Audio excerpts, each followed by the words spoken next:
how blessed are we that our children are safe tonight? And I think in that moment... Don't make me cry.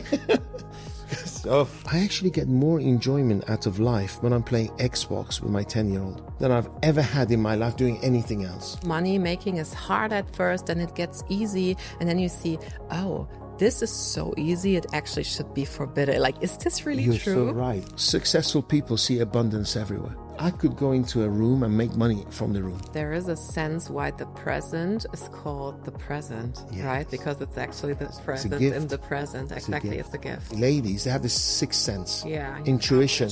You can't bullshit it. So I am driving right now to an amazing podcast interview with Dariush Sudi. He's one of the most inspirational leaders in the personal development scene in the UAE. For me personally, I've met him last year at the Gladiator Summit. And what inspired me so much, beside his amazing success, is his personality. Like, he was always there in the break times. He was answering questions. He was being close to people, and that's a philosophy I like from a human perspective. He came to the UAE with only $750 in his pocket. He built wealth and he lost it all again. And today I will talk to him about how it is to build and rebuild success over and over again. We're going to dive deep into family patterns, identity topics, and I think there are going to be some very, very deep moments to share with him. So stay tuned for this podcast interview.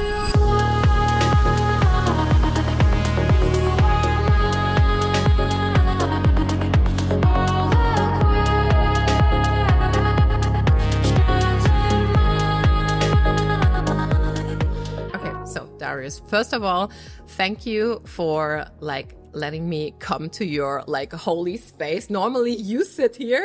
I do. But today I have the honor to interview you. We just had a 20-minute chat. Perhaps we're going to open it to the public. I don't know yet because we had some spicy topics, but I'm very happy to be here in your office in Dubai Marina, I think we are. And as I told you, my community is on fire and wants to see proof of people who are widely successful and have their heart at the right place, right? And for me, you are one of these inspiring success stories. So thank you so much for being on my podcast. I'm honored to be here. Thank you. I'm honored to be in my own office. So thank you. So for your I don't time. have a podcast studio yet. So you can use this anytime you like. You can use it's yours. Yeah. It's yours. So as I said, I have a program, and this is not about me, but I have a program which is called First Millionaire of the Family. And this is why we're here. This is people believe money is the root of all evil. And you believe and I believe, and we just chatted about that your identity shapes your reality. So you, for me, are not the shiny success story where everything was just easy peasy, lemon See, when you say shiny, I automatically think of my head. No. Right? So you're not referring to the shiny. Okay, that's I like fine your then. shiny That's fine hat. then. Okay. So not only the shiny success story, but a real success story. So I would like to know, what are the milestones of your success, which got you here? I know it's a hard question because you have so many stuff we can talk about, but we have, I think, 45 minutes or so. Yeah. Okay. First of all, how do we define success? Okay. So to me, I realize success is when you can put your head on that pillow and sleep soundly without worries, without concerns, without worrying about tomorrow. As you age in your life, in one's life, the way we judge success differs. So when you're poor, you want money. When you have money, you want health. When you have health, you want love. When you got love, you want all sorts of things. So how do we define success? Mm-hmm. At the moment, I know that your program is called First Millionaire of the Family. I am, and I guess you are. Yes. So we can talk about money. But I just don't define, because lots of people could be listening saying, oh, just because you're rich, you think success. I don't think so. There's lots of unhappy, great people who are rich, but are unhappy. It doesn't make them bad people. So we can talk about money if you wish. Would that be okay? I would like to talk about money. I would like to talk about success. I would like to talk about like what it really means to not only build, like First Millionaire of the Family is not about money, it's about wealth. So wealth is also health, wealth is also love, wealth is also relationship. Like, but what I think is that if you build a lot of success and if you build a lot of money, it's because of your core beliefs. So even if you're a millionaire and you're burned out and your life is in trouble and you don't have stable relationships, that could be an inner belief, right? True. So what interests me the most also about your life is like you built wealth and you lost it all and then you build it again. Like what core traits do you need to overcome your fears, to overcome like hardship and to overcome hatred, like all of the things that really matter while building wealth? I think I was cursed or blessed, however you want to think about it, that I lost lots of close family members when I was young. Mm-hmm. And it made me realize that life is not guaranteed. You know, your tomorrow is not guaranteed. Every day is a bonus. Mm-hmm. So I thought, well, I didn't choose to be on this earth. Now I am. I might as well make it count. So one thing I don't do, I don't waste time. Mm-hmm. When I look around, I see two things. Walking zombies. People are just in jobs and just waiting for their retirement plan, and they're going to be unhappy when they finish their work life. And two, I see pain. People living other people's lives. Mm. Because I studied and I realized majority of people, when they come to their deathbed, the biggest regret is not living an authentic life. They lived somebody else's life. And one thing I do know, that we will die, you know, and I don't want to have a life of regrets. I did it, I tried it, I did everything. And by procrastinating or focusing on fears, I'll be living somebody else's life. Mm-hmm. And I just made a decision at a young age that when that piano is just about to squash me on my head, and I look up and my life flashes in front of me, I'm going to go, wow. Mm-hmm. So I'm just going to have a wow life, right? And you can't have a wow life if you fear talking to people, if you fear asking for money, if you fear selling something, if you fear building a business, because you want security. Mm-hmm. With getting wealthy financially, you have to take on a lot of uncertainty. Exactly. So you have to be comfortable with your uncertainty. Mm-hmm. So if I did say to my mom, I'm going to be an entrepreneur, it was so way out of her comfort zone. She did everything she could for me to become a manager of a supermarket. Uh-huh. Because that's guaranteed a salary. Exactly. And I was sitting, I'll never forget, about 20 years ago, I'm sitting in England. My Lexus is outside. I think I had another sports car, and she's shaking her head. I said, Mom, why are you shaking your head? She goes, you know what? If you stayed in Tesco's, you would have been a manager now, a store manager now. Mm-hmm. And I said, what about this house that we got and this car? She goes, well, there's no guarantee. It's risk. Mm-hmm. Right? But if you worked for Tesco's, there'll be guaranteed a salary. Yeah. So then I looked at her and I thought, you know what?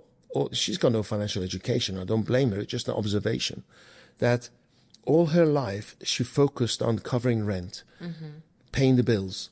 And most she ever earned was that, because whatever you focus on is on what you get. With me, I never focus on my bills. Mm-hmm. I'm always earning more, far more than what my bills are. Mm-hmm. So whatever you focus on, I focus on abundance. So to your listeners, I noticed that poor people think scarcity. Mm-hmm. The world is short of finance, short of love. You know, I'm never going to find the love of my life. There's not enough money to go around. You know, people are not going to buy. They're not going to buy. Yeah. He's happy. So he must have had it lucky. Mm-hmm. You know, I would say successful people see abundance everywhere. Mm-hmm. I could go into a room and make money from the room. 100%. Like there's never a lack of money. There's only a lack of creativity, Absolutely. Right? Absolutely. And you got to be able to see it. So I was talking to my PA earlier today. I said, whatever you focus on is you get. Mm-hmm. You can focus on lack of, or you can focus on what there is. Mm-hmm. Whatever you focus on is you get, then you got to take action. Yeah. Because there's many fat people sitting in front of the television at 2 a.m, flicking television, eating chips, and when they have a six-pack, right?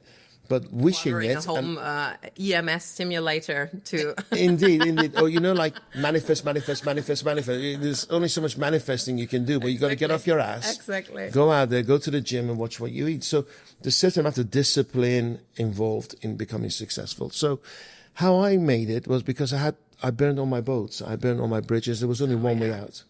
It was easy. It was painful, but it was easy. Mm-hmm. What's hard is when you're comfortable and getting out and going to make it bigger. Yeah. Because I've spoken on my podcast to billionaires, and I don't get it. The guy's like worth $2 billion, and he gets up early in the morning, he wants to grow his company, he wants to have $4 billion. And I'm like, you have everything you need. Mm-hmm. That bit I don't get. Exactly. I don't get it. There's a certain type of people who have everything and they want more. Mm-hmm. With me, I have everything. Thank you, God. Yeah. And I live in gratitude every day because I've earned it. I've worked 47 years of my life, 7 days a week. Mm-hmm. So I earned it, and I can go wherever I want, buy whatever I want, with whoever I want, as long as I want. I don't have to explain anything to anyone. Mm-hmm. And that's freedom.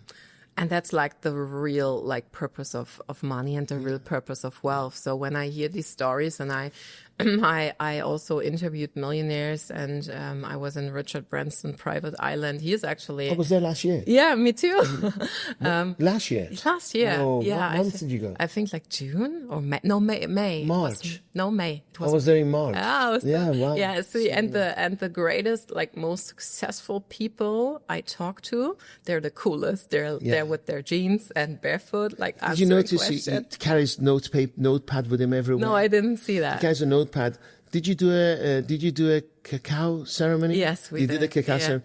Did you go with him cycling to the island across? He goes every morning. I didn't cycling. go because I didn't feel fit enough to compete with him, but I went for a walk. Did you go for a walk with him? I was glad I survived. Fast march. I was glad I survived that walk. I wanted to go with my Birkenstock, and then they said, no, put on some sneakers. He's and I was like, amazing, isn't he? Yeah, he's amazing. And he's just also when we asked him, what are, if there is one thing you would regret, what would it be? I mean, he doesn't have a life of regrets, right? Sure. I mean, he went everywhere, and he tricked everyone, and he talked about his, tricking, England's police, and with this April Fool's joke, and so.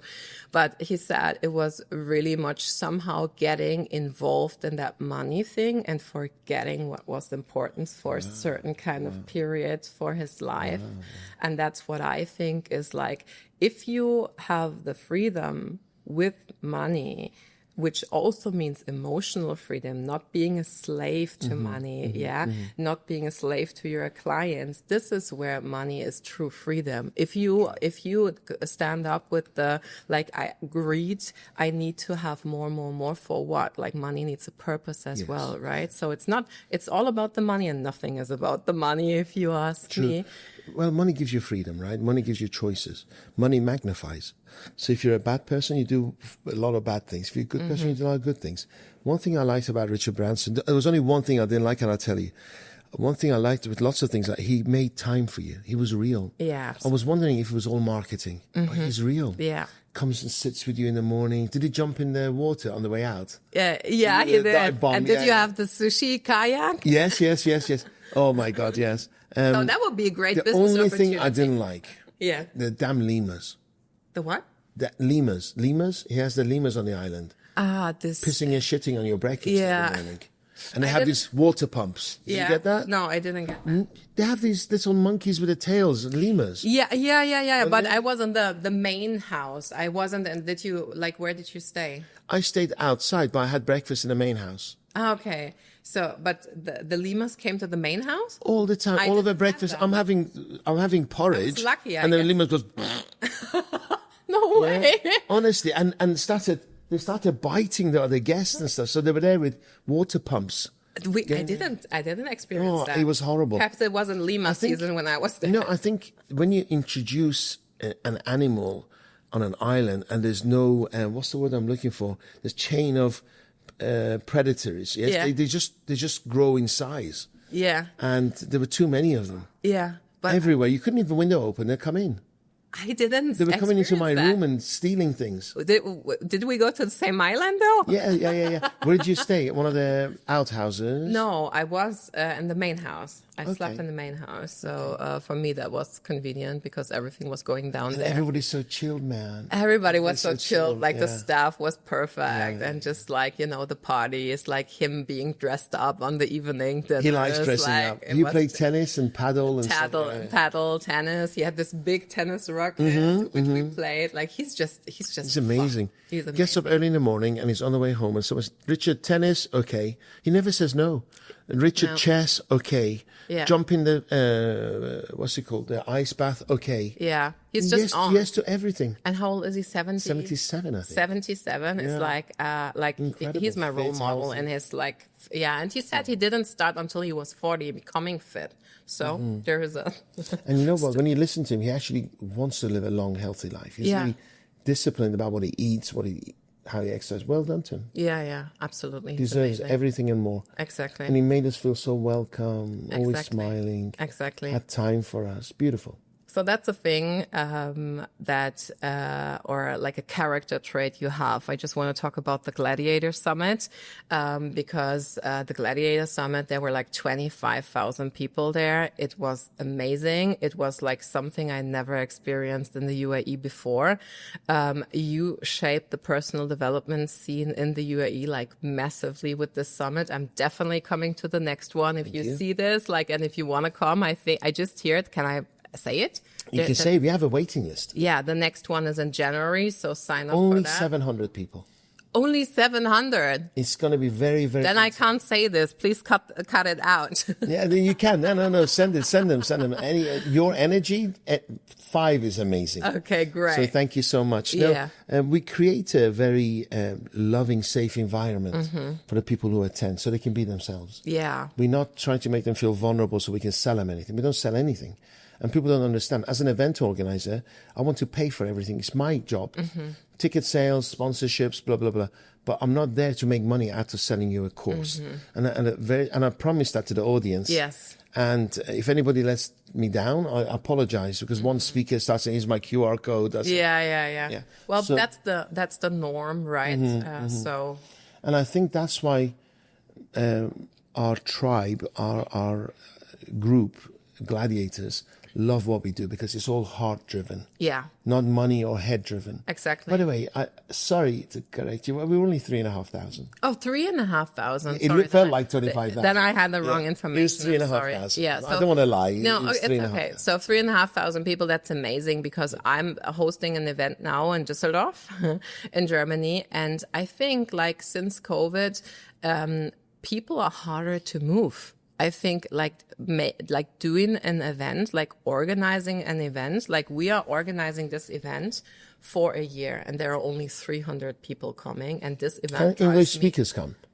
Sorry? Can English speakers come? Of course. I'll speak on your stage if you invite me. Oh my God, I'm going to let you fly in right When away. is it? On the 4th of October. I'm in. If I'm around, I'm in. If you like me to speak, I'll be honored. Amazing. You're just amazing. Like, I'll be seriously. Yeah, I let As you long know. as they speak, I don't be it through a translator because when I tell a joke and about everybody laughs 10 seconds later, Yeah, like, no. ha, ha, ha. No.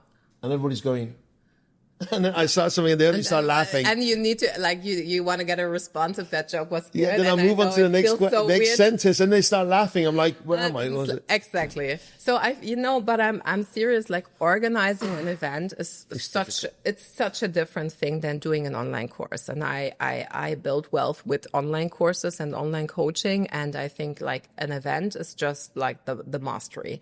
Yeah, you need to organize and pre-organize so many things, plan emotions and everything. So the Gladiator Summit was like really amazing. So I just want to say that no matter how many people, even if there were just 10 people, you got the most amazing speakers on stage. But what really stick into my mind wasn't the great speakers like Vishen and Regan and I think like a lot like Chris Fade, like just a lot of amazing people.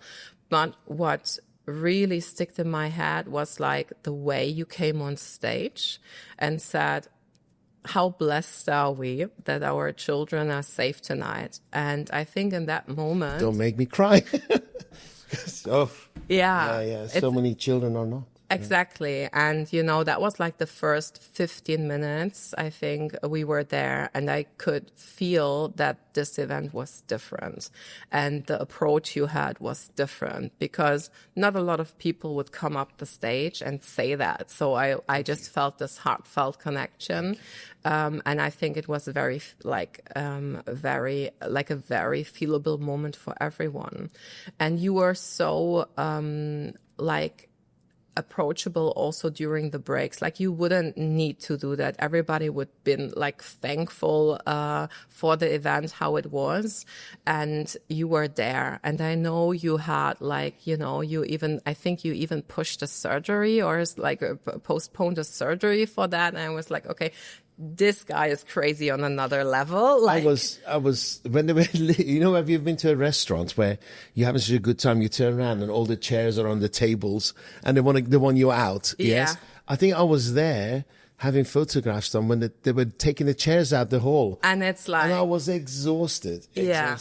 But it's for them. It's not about me. It's about everybody else, isn't it? Yeah, of course. And there is, and that's like one thing which I think, okay, you talk about abundance and you really live abundance. And on the other hand, you have perhaps like this philosophy of success. You just said you worked, how many years? 40 years. 40, like, are you even that old? Like, I'm 60. No, you don't look like that. Thank you. No. So, and 7 days a week. And, have you ever come to a point where you said, like, I feel like I'm giving too much of myself for too little return? Or how is the duality of giving for you? This is the conversation I have with my staff every single day. We had it this morning. What happens is first of all, I don't think I'm anybody. Mm-hmm. So thank you. Mm-hmm. I'm humbled and honored. One of my heroes, there's so many subjects to cover. Yeah. I'll try to cover. Go ahead. Yeah. You have time. One of my heroes was Muhammad Ali, Muhammad Ali. And what he said was, when he was a kid wanting to be a boxer, he queued for hours outside the gym.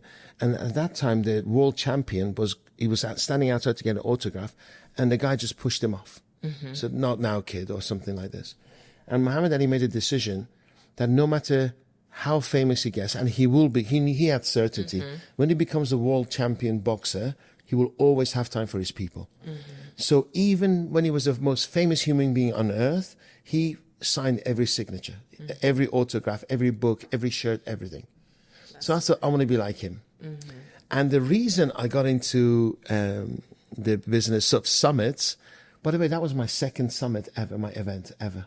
That's amazing. You would never have thought so, because there's so many plates spinning. You got to make sure everything's okay. We had lots going on, and egos of the speakers. Oh my goodness! You know, that's one of the worst things that drained me. I think one speaker didn't come, or like it's. You mentioned his name. He messed us up. I'll tell you later off the record, because it's not fair. Okay, it's not fair. But the egos of the speakers, and that drained me. I don't like egos. I think to be successful, you need a fair balance of ego, which is confidence, and empathy, which is caring. If you're too egotistic, you become arrogant. And too many people become arrogant. Exactly. And if you've got too much empathy, everybody will walk all over you. So to be successful, you need an equal balance of confidence, yet caring. I like to maintain that. Because I've had 2 heart attacks, and God can take it away like this. Exactly. All the money in the world, everything would just go like this. So what's it all about? What's an ego, right? Why do I need to show off? What's money? I have 15 cars. One of my cars worth $3 million, right? But it's for me. Yeah. It's not for me to flaunt it on social media, sit there having a cigar. It's for me. Because when you're top of the tree in my company, nobody's going to say, well done. You're the only one who's going to pat yourself on the back, and you buy yourself something, right? So cars and shoes are my weakness. Oh, really? So how did I get to have? They're not bad. How did I get to have a summit? Because I've been on many courses and many seminars around the world, like yourself. I would attend yours and learn from you, Tony Robbins, Deepak Chopra, Wayne Dyer. I've been all over the world, and somebody came to me and said, look, Darius, you've done quite well and you need to speak on stage. And I suggest you go to this guy's seminar. And he happens to be next week in Dubai. And that was, I think it was January 2024. Okay, so I turned up at this guy's seminar and I wanted to go and introduce myself to be a speaker. I didn't know when you have an event, everybody wants to speak on your stage. Yeah, You're the most popular human being on earth. And he was surrounded with lots of very attractive women. And I thought, well, I'm not an attractive woman and I've got no chance. And I have a bit of an ego. I'm not going to be kissing his ass to get on his stage. So I just sit in the audience. As I was sitting in the audience, the AV system wasn't quite right. The distance between the audience and the stage was too far. I didn't feel connected. The speakers were trying to sell me courses. And I just felt I was just being taken advantage of, right? So there were two people next to me, and I said, Sharon and Sheikh, I said, I'd never met them before, but you got to know them. I said, I can do better than this. Those two were my first speakers on my stage. Really? And then I went and people said, don't do it. It's too much of a risk. I went to put a down payment at Banyan Tree Hotel, and 600 people showed up. Wow, amazing. I didn't discount one ticket, Jackie. I don't do deals. I don't do discounts. I don't do giveaways. Nothing. And then people came and said, it's incredible. I had like 60 dancers, entertainers, because it's edutainment. Yeah, right? exactly. It's not just sit there and listen and take notes. Yeah, exactly. You cry, you dance. Exactly. And all the music and the videos I create. So I mixed everything. So I want to have my touch to the event. And then I went and booked the World Trade Center, dropped $1 million down payment. It's a big thing. That's a big thing. And sold out. Yeah. Sold out. My second ever event, and that's where I met you. So but I liked the second day of the event when it was 900 people. It's more, it was more closer. It was more intimate. Exactly. So I thought, you know what? I'll do another one. Quality people, amazing speakers. Yeah. And I'll do it in an intimate setting. So 10th of January, Banyan Tree. And then the after party is a concert. Oh, nice. 9 till 11. It'll blow you away what I've got planned after that. Definitely gonna be there. Yeah. And I was so impressed, by the way, by Vishen's talk. Like Vishen, he said one thing, like in 20 minutes, he crushed and I'm like in my corporate life, in my past life, I was a head of human resources. So I know about human resources, but he blew me away with a 20-minute speech about leadership. And he asked the audience, because everybody was like writing like this. Yeah. And he asked the audience, shall I slow down? And everybody was like, yes. And in my head, I thought like, no. Give me more information. Please keep the speed. And then he said, you know what? I'm not going to slow down, because if I will slow down, I'm not going to reach the people I really want to talk to. And I was like, wow, I'm a fan now. Like seriously, this mindset just blew me away. Yeah. So it was both. It was this like edutainment, but it was this like heartfelt connection. And I really like admire that, because I know it's not easy to build like an atmosphere like that. Like you say, you have people are overwhelmed by what shall I buy. There are a lot of like people, mentors. Are they going to deliver? I want to spend money. Am I going to be chasing them to make sure that they deliver value? Please tell me, what is your like number one sales secret? Because you're a businessman above all. Tell me about it. If somebody likes you and they trust you, they will find ways to do business with you. I went to Louis Vuitton last week, and I'm moving home, and I'm interested in. I'm not going to spend any money on Louis Vuitton furniture because they're like extortionate prices. But I went to weigh up to see how much the couch was and table. And they sent me the expert on furniture. And he pulled out this presentation and he's trying to sell me. Not once he asked me, what's my vision for my house? And when I said, can I share you the look of my house? He goes, no, let me show you my houses of my customers. So I had to sit there, go through a presentation of his customers, which had nothing to do with mine. And he started selling me a case and this and that. And I'm thinking, this is too much pressure. You don't care about me. You're not interested in what I've got. And I can't wait to leave the shop. But if he spent 50% of his hello time asking me questions, I probably would have found the money to buy a very extortionately expensive couch. Wow. Right? Yeah. So, and I thought, I'm not going to go back there again. It's a shame because I go regularly and I buy everything else but furniture. And one bad experience like that messes you up, right? Yeah. Puts you off. And how many to people the brand. how many people I've shared this story with, right? Exactly. It's So- like one bad thing, like ruins the relationship to a whole brand, right? To a luxury brand, Absolutely. which So- should attract and not chase, right? Indeed. So what they should teach people, and I teach people, is that you should have childlike enthusiasm. So although how many businesses do you think I've met? Thousands. How many business owners? Hundreds of thousands. How many people have I coached? Hundreds of thousands. I still have childlike enthusiasm. I couldn't wait to see you. Yeah. I think, oh no, another podcast. Oh, yeah. Yes, I couldn't wait to see you, get to know you, what you do. So maybe this morning I was thinking, oh, I've done these podcasts, but the moment I'm in front of you, you feel I'm really connected, right? Yeah, exactly. Because people can tell. Especially ladies, they have this sixth sense, Yeah, you intuition. can't bullshit us, You can't bullshit it. So I'm blessed because I was brought up around women. I have that sixth sense. Exactly, yeah. So I think that's where I'm different as a man because I have this sixth sense. When I made a mistake, I made a mistake. Also, my ego blinds me and I'll go this direction, right? I made a mistake. So be real. Have childlike enthusiasm. Stop thinking about your rent. Stop thinking about your holiday, your car, covering school fees, because the prospect can tell. Okay? If you continue doing the real things every single day, the money will flow. Exactly. Yeah. Don't make money your priority. I think like that's like one thing that got lost a little bit because we live in such a quick environment and sales can happen just like that. But like building this trust foundation will also help you building a solid brand that people can trust. And in the end, I always say like lies perhaps win a marathon, but the truth will lies will always win the sprint, but the truth will always win the marathon. And I think it's the same with trust. Like perhaps people are not hyped or flashed, or it's not the next shiny object thing, but it's like real in the core, and people will always turn back to you because you're one of the real ones. Absolutely. Years ago, before the internet, I don't know if you're too young to remember, but if a company came and wanted to advertise, there was a picture of the CEO doing this or doing this. And absolutely. people go, oh, that's the CEO recommending this, whatever, item. Now people don't believe it.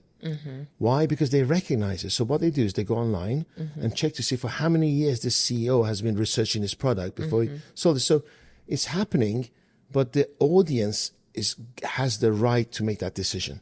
Before, we just believed what they said. Before, we believed cigarettes were cool. Yeah, absolutely. Right? So everybody smokes cigarettes. Okay, but now... In the car with their children. Indeed, yeah. Now you can do your own research and decide if you want to kill yourself or not. Exactly. Right? Yeah. And is it cool or not? Exactly. So we're not so PR driven. The population are a lot more smarter. They're self-educated, self-researched. Informed, okay? yeah. Informed. So decisions are happening quicker, but research is being done a lot quicker and en masse. So let's say you say the same thing, but you make a couple of mistakes. Maybe what you say is a lie. The audience will research it until find that lie. So you have to be real. Yeah, exactly. You have to be real. And you will never get found out because you're speaking the truth. Yeah. Right? So. How do you feel the use of AI will change the a perception of selling? Like, do you think it's going to be different how people, or is it just going to pay in the trust factor? I think change is happening all the time. So we have to welcome change, right? Yeah. I love AI. I don't use it enough. I want to go on courses and learn how to use it more. Yeah. The challenge is, I think people are always going to buy, people are always going to sell. And relationships are built face to face. So, yes, you can sell courses online, but I promise you have 300 people in a room, get them to trust you, and advise 290 will go and sign up. Exactly. As long as they trust you and they know you're real. Yeah. So that's the best way of selling, human connection. They already bought, by the way. Exactly. That's a client, yeah. Exactly. And they'll buy more, and they love you more, and they keep coming back. So the only way you can make more money is get them to come more often, to spend more money. So, and sign up new clients. Yeah. But so that relationship is really powerful. During COVID, I sent an email to my clients and I said, COVID is temporary and people will always want to shake hands and connect. You won't believe how much abuse I got. humanity's changed, they'll never shake hands. There's pessimists out there, right? And I want to go back to take me off your database and always just be an optimist that still people like connection. Still people go to Coldplay concerts, 100,000 people go. Yeah. Right? And also people that shouldn't go. Indeed. Go there together. So when this finished, people wanted human connection more than ever before. Exactly. So 100%. it's always be there. But then smart people who welcome change can make a lot more money out of AI. 100%. And I think this is also like one of the things of being a leader, like being the visionary. And when times get dark, like it's very easy to follow pessimistic advice or to just go in a downward spiral. But like true leaders who are very self-embodied and know what they have and know that you can create like change just like that, go through with a visionary, like vision of things and are true leaders to people, you know what I mean? And go ahead also with their thought leadership. So you wrote a book, right? Before we go to that, can I just deal with that if you don't mind? Sure, yeah. It hurts me to see that most people don't want to be leaders. It hurts me. That at the same time, I've come to a conclusion that most people look for leaders. Okay? And we do need bus drivers, postmen, cleaners. Without them, the world won't go round, right? So that's why there's only 2 seats in a Ferrari. Okay? Because you can't have a Ferrari bus, right? So winners tend to be a few. And when you're a leader, you need certainty. You can lead people the wrong way, and you can lead people the right way. By just wearing a uniform, people will follow you.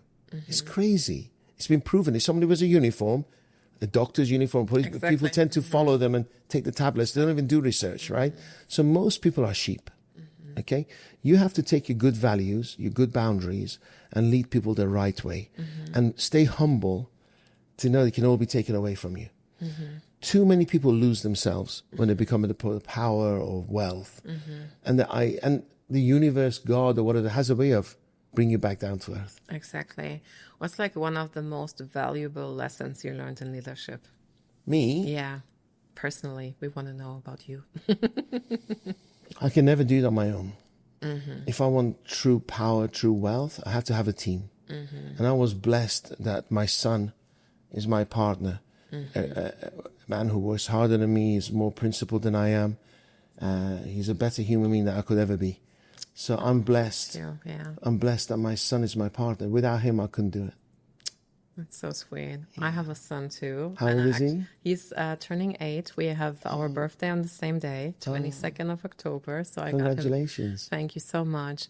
And I actually wanted to ask you like a pretty vulnerable question also for myself, because I'm a single mom. So my son, he doesn't have a lot of contact with his dad. And sometimes I think about the presence or also the absence of male, like influential leaders, right? Or role models for a boy, right? As you were a strong role model for your son and you got together and made business together, like bless this story. But you for yourself, you just said in the interview that you didn't have a father. I didn't have any male figures. Exactly. And you didn't have any male figures. So sometimes I think about that and I think about how can I like raise a son to be like a strong, like you're doing, like concepts of a modern gladiator. You're a leader, you're in your male energy. But was it hard for you not having this male role model? Because that's seriously a question I get into my head about. But life is hard. Yeah. Right? Maybe if he had a father there, he'll see his flaws. One thing is, my father died, so it wasn't by choice, but I always thought he was this amazing angelic figure. Then you're right, no, maybe he had affairs. Maybe he drank too much, maybe he smoked too much, maybe he was a bit of a naughty boy, So as you get older, you realize everybody has flaws, okay? But one thing I do cherish is that I can be a man, because I'm built differently to you, right? And be proud of it, yet cry. Because that's I'm very open and connected to my emotions, so I'm proud of it. Yeah, it doesn't make me a female. I still have a strong handshake, and Of course, and cross me. You want to run, you don't want to cross me, because that's my warrior side that comes out. As you get older, it's rarer. But no, celebrate the fact that he's living with a single mum. Yeah. Because you showing how powerful and strong you can be, and still go forward. He loves you more because of what you put up with and what he sees you, and whatever you do, don't knock anyone. Just show. Yeah. And I think like, I don't know if that's like, a connection to your emotions is like a very like female side of success. And he's so sweet because he's very emotionally intelligent already. And he always says like, yeah, if you need to cry, you need to cry. You know, everybody cries. That's what he says. Wow. Yeah. And it's okay, because you have this tendency of be a man, don't cry. Exactly. Right? So what they do, they go and jump off buildings because they can't handle depression. Exactly. And the male suicide rate's going up because you have to be a man. Yeah, also in burnout, by the way, I did a lot of research like on burnout, and women tend to emotionally like get into like emotionally frustration quicker, which is like the first phase of burnout, but males jump into the second phase of burnout right away, which is deeper, because the first phase of burnout is more like the emotional drainage, which they can't express, and they Well, you're not allowed to help talk quicker. about it because it's a sign of weakness, right? Yeah, exactly. So you hold it inside. Exactly. Many times I thought about suicide. Many times. But as I got older, I thought, no, forget that one. That's selfish. But as you have more responsibilities, you become less selfish, right? Because if I committed suicide, there'd be too many people hurt. Too many people need me. Yeah, wow. But I had an abusive childhood. You're not an abusive mother, but I had an abusive childhood. I didn't have a good childhood at all. I look back and I think 18 years of pain. But then I'm not going to allow that child to dictate the man I am today, right? So I've moved on. It was a long time ago. What did I learn from it? I wasn't sexually abused, and I meet people who were sexually abused. So I thank God that I wasn't. You know, there's always somebody worse than you. Yeah, and it's always the story that can make you or break you, right? It's like when I see, like, allow me to say that, when I see you as a man, like totally in your male power and your male energy, strong leader's energy, and at the same time kind-hearted and knowing what's valuable, do you think that this also shaped who you are today, like this? Okay, we're going to go off tangent a little bit, but I know... I sound being stupidly... I know it's very attractive to women. And I'm not doing it to be... I know that it's very attractive to women when a man is just themselves. They're not trying to be the flashy guy. They're not trying to be anything. And women recognize it. So if I was a single guy, yes, I will know I won't have any problems in having relationships, because men think they have to be something to be attracted to women. Like, I studied this, and for instance, the biggest thing males search on the internet when it comes to relationship, you know what it is? Size of penis. Oh, no, come on. I swear. How did we get here? No, because the men think weird, right? Yeah, The exactly. Men think like size is everything. Yeah. And women don't think that at all. Exactly. They want, how do I have more connection? Okay? So we're all, as men go, we're all screwed. Okay? We're fucked because we don't think they're real. We think ego. Right? Exactly, yeah. So once you get rid of that ego, because at the end of the day, we're all going to die, you see the real person. And I like to be as real as possible. Along the way, you're going to get your heart kicked. And, you know, and because I rather live with an open heart and have it kicked and stabbed and hurt, but always live with an open heart. Instead of being so scared of being hurt, which most people do, they never live with an open heart. So nobody will ever get to know them because they never give anyone a chance. Exactly. Because they're so scared of pain. Right? Yeah. They're so scared of pain. I just think pain is part of life. Buddhists say life is about suffering. Right? So suffer, grow, learn, move on. And I think that's like one of the most valuable lessons, because people, when they get hurt, or even me when I got hurt, you tend to close your heart. Don't have this childish enthusiasm. Yes. Close your heart, be self-protective. Because you got a lot to lose. Exactly. You got a lot to lose, especially your dignity, your ego. Like Sure. you need to break your ego 1,000 times on the way to success, I think. Sure.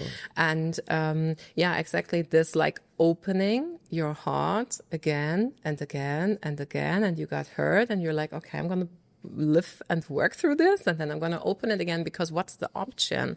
Like living a Just don't make the same life. mistakes again. You know, I see flags. And I think I've seen this flag before. If I'm stupid, I'll ignore it. If I'm smart, I just won't make the same mistake. Then you're stupid if you make the same mistakes again and again. Yeah. So you got to learn and move on. But you have to kiss a few frogs before you get that prince, right? You don't kiss one frog and it turns into a prince. So in life, you just have to keep growing, keep knocking. It's like sales. You can be the worst salesperson on the planet, but if you knock on enough doors, some idiot will buy your product. Because there's always an idiot out there who's willing to spend money on anything. Yeah. The reason you're not selling and the reason you're not wealthy, because you're not knocking on enough doors. Go and work harder. Yeah. Is this like you need to live through pain, or life is suffering, as you said? Like your concept of the modern day gladiator, is this what it's based on? Or can you give us like It's principles. You know, gladiators, I used to go and sit, when I was 18, 19, I used to go to Rome and sit all day staring at the building like I used to live at that time. So I have maybe in my past life I was slave or a toilet cleaner, I don't know, or maybe a gladiator. They were actually very principled people. They meditated. They were vegetarian. They had a community of gladiators. They were highly valued. They had boundaries. And then on the day of the event, they actually, most gladiators didn't get killed. If you entertain the audience, they don't want you to die. Because you were entertaining. Okay, got it. And I kind of converted it to today's world, and I was like, the most people who the people who entertain the most amount of people are the richest. So if I sell the most cinema tickets, I'm the richest actor. If I sell the most concert tickets, I'm the richest musician. If I put computers on everybody's desk, I'm the richest computer salesperson. You know, so the more people you entertain, the richer you get. So I have to have a reach of many, many people. That means I'll become wealthier. At the same time, if I genuinely entertain from heart, they don't want to kill you. They don't want you to be, sentenced to death. So, and the funny thing was, gladiators were born as slaves, and the more fights you fought, the closer to freedom you got. And that's just like life. Yeah. The more people you entertain, you buy your freedom. And most of us are born as slaves, maybe financial slaves or emotional slaves. So absolutely. If you have the desire, and the desire is far stronger than your fears, you will take action. But if your fears are stronger than your desires, you'll sit on your hands, and the worst thing in the world is procrastination. I say the best aphrodisiac on the planet is action. Take action. Then you know. Instead of sitting at home, when is the time you worry most? When you think. When you're in bed. When you're in bed. Excellent. Your mind's thinking and you're worrying. Why? Because you can't do anything. Like entrepreneurs tend to sleep like this. Correct. You wake up with the phone. The first thing you do, pick up the phone and ring. And you think, at least I know I took action. Exactly. Yeah. Like you need to try it to see. Hence right? I got this, and I need to improve my sleep. I ordered one just today.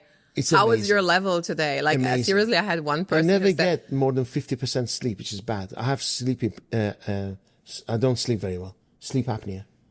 Really? Because of weight and age. You have this like do you have this kind of machine? I do, but it's horrible. 2 a.m, it's blowing hurricanes, and my eyelashes are like this. I'm like, and it's like, but you wear it, right? You need to wear it. It's for your organs. I know, but I'd rather die peacefully than in a hurricane, right? You need to wear it. It's so important. Like, I'm contemplating surgery to open up my throat. Oh, is that possible? I think it's less painful than losing weight. But I need to lose weight. Exercise more and lose weight. You're perfect. Thank you. You're perfect. But the last two questions, that's like actually we're diving in the natural flow of that. Like you have a lot to hold, like employees, like I'm building employees and team and everything. And then things are breaking together, and then you build it all up again. And it's like, okay. Yeah. And then you have all of this amazing successes and businesses. Like, what do you do for yourself? Because I think holding the vibe of this visionary and optimistic, like for real, it's a full-time job. It's already a full-time job. Like, what do you do for yourself? What do you enjoy to keep your energy up? Muhammad Ali said that if you look at life at 50, the way you look at it at 20, you wasted 30 years. Okay? So the way I look at life may not be how you or your audience want to see it. I've kind of like, I'll give you an example. I made an investment of about $2 million in a company back in January. And the guy wrote me a check for $3 million, a little bit more, dated end of May this year. End of May, 1st of June, I went to Seychelles, Maldives, cruised to Iceland and back, like the best scenic places on the planet. May the 30th, his check bounced. Oh. Okay? So, and in Dubai, if you bounce a check, you go to jail. It's not like Europe, you have to county court. 1 year later, you still chase. Exactly. And you have to beg them, and then your court costs are far greater than what the guy owes you. So, and then he decides to pay you €5 a month for the rest of your life. Exactly. So I imagine I'm with my family, with my wife and my kids in Seychelles on a private island. Much nicer than Richard Branson's island. Okay? And I'm not enjoying myself because I'm on the phone to the lawyers. I've CID. I put a case against him, travel ban, froze his accounts. I was in the best places on earth, and I didn't have a good time because I wasn't present. Okay, I got paid. I managed to get paid finally, but it came after summer. I only recently cleared. So I thought, you know what? I actually get more enjoyment out of life when I'm playing Xbox with my 10-year-old than I've ever had in my life doing anything else. Wow. I'm in a place now where everything is taken care of, and I just want to be present with my children. Love that. So I make sure every single night I'm playing Xbox with my kids. And to me, that's success. Because I had 2 sets of children from a previous marriage and a current marriage. And the first ones, I'm going to be a granddad in 2 weeks. Congratulations. And thank you, a little girl. And my 30-year-old, 31-year-old, I missed them growing up because I was building businesses. Exactly. This time around, I'm not going to miss my 2 younger ones growing up. That's like not making the same mistake again and learning from everything. And I always say, like, there is a sense why the present is called the present, right? Because it's actually the present in the present. Exactly, it's a gift. Yeah. One thing, change happens, time flies. Yeah. And when we go now, I get recognized a little bit. So when we go shopping, 1 or 2 people come to me and they say, "You changed my life," and my kids are there. And I think that is the legacy I leave behind, because they think our father changed lives for the better. And it's not about the fame. Oh, my mom said, "Oh, you always like being famous." And it's actually, I hate it. I'm an introvert. All I know is to have a better life. I need to touch people's lives and add value to them. Exactly. So the more value I add, the wealthier we get. Exactly. It's not about the fame. 100,000%. It's not about the fame. I don't give it that. I like my space. I always say it's not about the likes, it's about the legacy, right? Absolutely. So, and you have a huge following, building that. And I think that's so inspiring, not only for me, not worrying or overthinking what to say to make people follow you, but just lead and just go and just be kind-hearted and just put it out there and do it for the legacy, and then people will come, or eventually not. And that's going to be fine too, right? Having said that, after COVID finished, for 3 years, I was doing monthly seminars with 30 people. I forget sometimes that I actually, for 36 months, I was putting rooms of 20 and 30 people every month. That's why 900 people showed up. That's why 3,500. I sometimes forget myself that I put 3 years of work behind it. Every single month, relentlessly, weekends. Yes. And would you agree that if you are not able, on a spiritual side, if you're not able to hold this room in the right intention, you will not get more? Absolutely. This morning, a gentleman walked in today, and I don't want to have meetings. That's another thing, because we get to a stage whereby you feel people love your energy, but they suck your energy, right? Yeah. So I'm very aware of that, because I don't have as much energy as when I was 30. So I just want to preserve it. And I was saying to my PR, this guy, and he came in and gave me a gift, and he said, "I just want to say, the only people who changed my life is my father and you." And he pumped me up and I was feeling good. And I was like, thank God I didn't cancel that appointment, right? Because sometimes you need reminding that you're doing okay. You're good enough. Yeah. Not many people tell you you're good enough. Thank you so much. Yeah. Like this conversation is like going to be so inspiring. Not only for me, I'm going to listen to it over and over probably, but also my community. So thank you so much.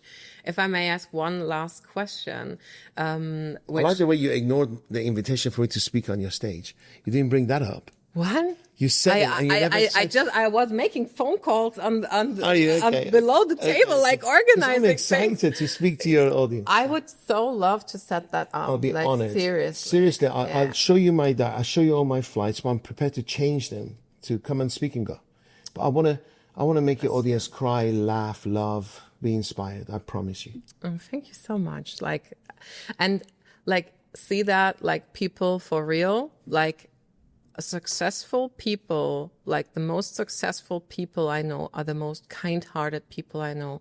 So even if you have a belief like you need to be hard or like successful people are this and this and that, you can let it go, because I got proof and proof and proof again that the most successful people are the most kind-hearted people. Yes. But it's not like a little success. Like sometimes a little success gets you a little bit arrogant, like you said, but it's like the real success, the real success is when you've had to work for it. You exactly. appreciate it. Self-made. When it comes to you easy, you can't appreciate it. Exactly. That's why a lot of your audience and a lot of my audience can't get off the ground. Okay, and the reason for that is they can't charge for the fees.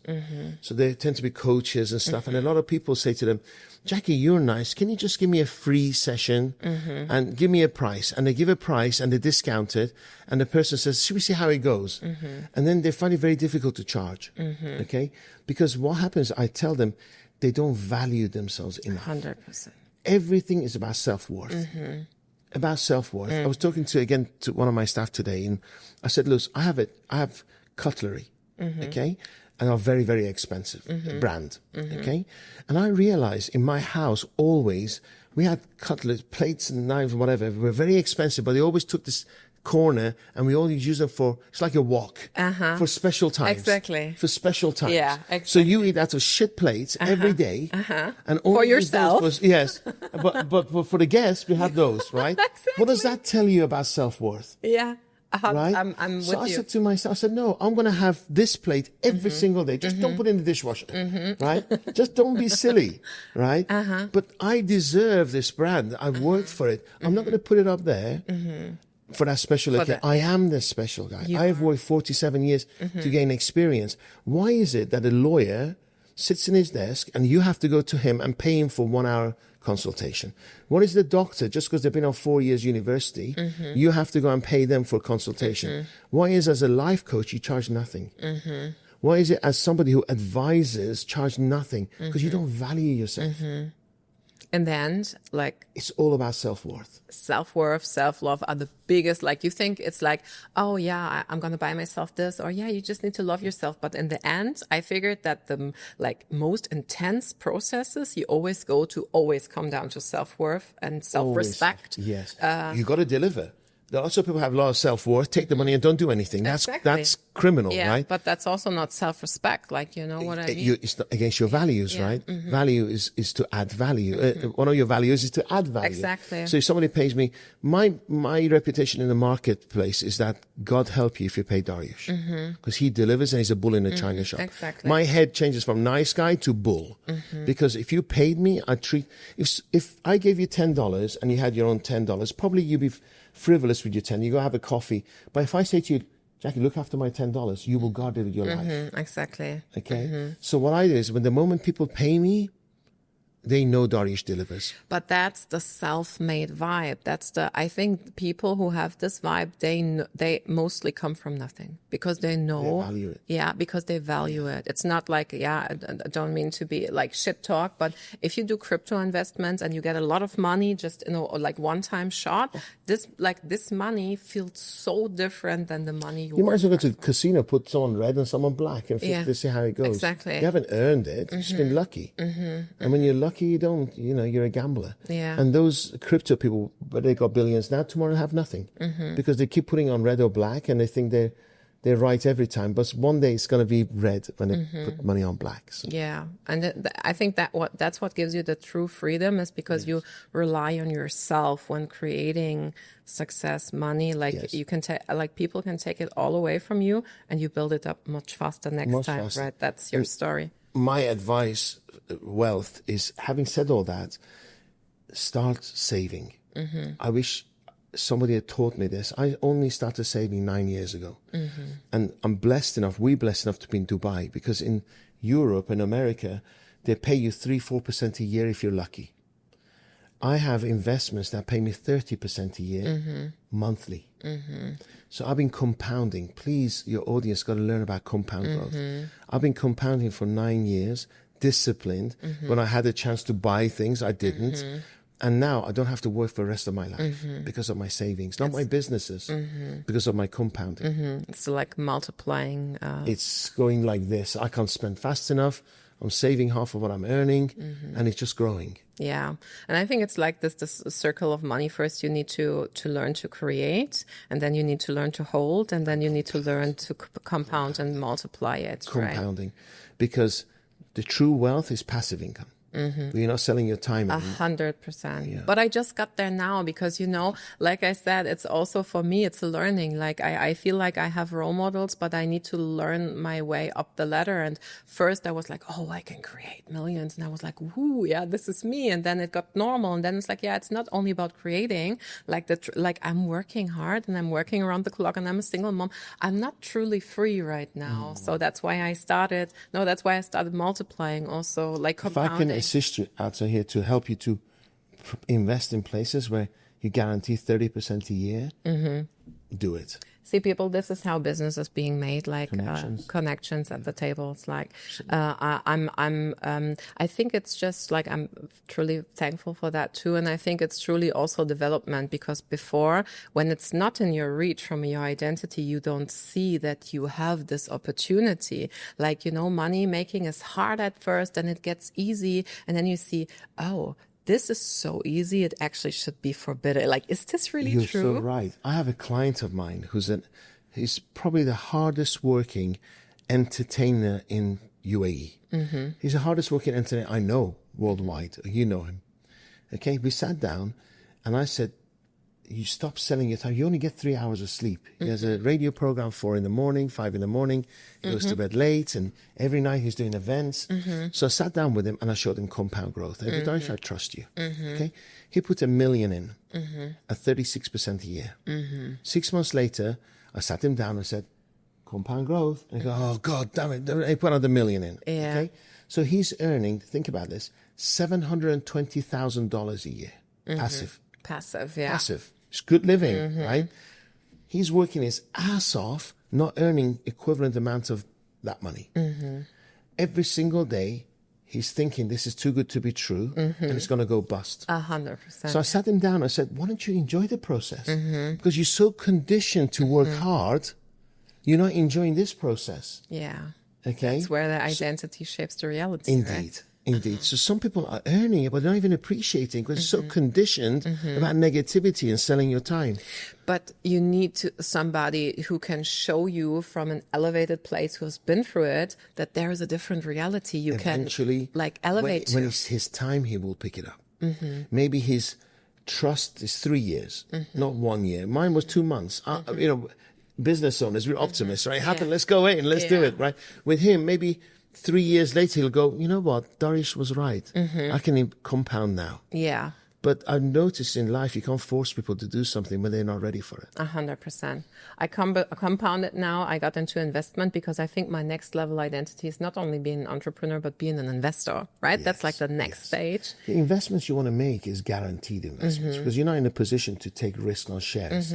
And then your life changes on shares going up and down. I don't need that in my life. I want to invest when I know the money's coming in. I have an investment, best investment I've ever made is olive trees in Georgia. They return me 46% a year. Never. Like 200 years. These trees will be giving out oil for my great-grandkids. And I own the land. I own 12,000 trees. And price of olive oil is going up. Everybody needs olive oil. It's just a bit different. Yes. So every year I get 46%, and it's going to go to 50 or 60 because as the trees get bigger, they give out more olives. So it's also not only about the sexy work, like the hype work, but also about like the What makes sense here? what makes sense. Yeah. Yeah. So you have so many conversations. You talk to so many people on your podcast. You come on other podcasts. You like I said, you meet so many different people. What makes a conversation like really memorable for you? That would be my last question. Good story. A good story. I sat down with young people who have a very short business life, but they have a really good story. I've sat down with old people who can't make head or tail because they don't have a story. What the audience buys is a really good, and everybody has a story, an inspirational story. Yeah. So I just say, practice your own story because people want to hear your story and value it. A lot of people think, well, who wants to hear my story? I've got nothing. I don't have anything spectacular, but you do. We all have a story to tell. Yeah. That's great. Like business advice, personal advice that can open doors. So thank you so much for this amazing podcast interview. And thank you for being so honest and giving so many gold nuggets to us. I honor you. I salute you, my gladiator. I salute you and I hope to see you soon. Thank you. Thank you so much.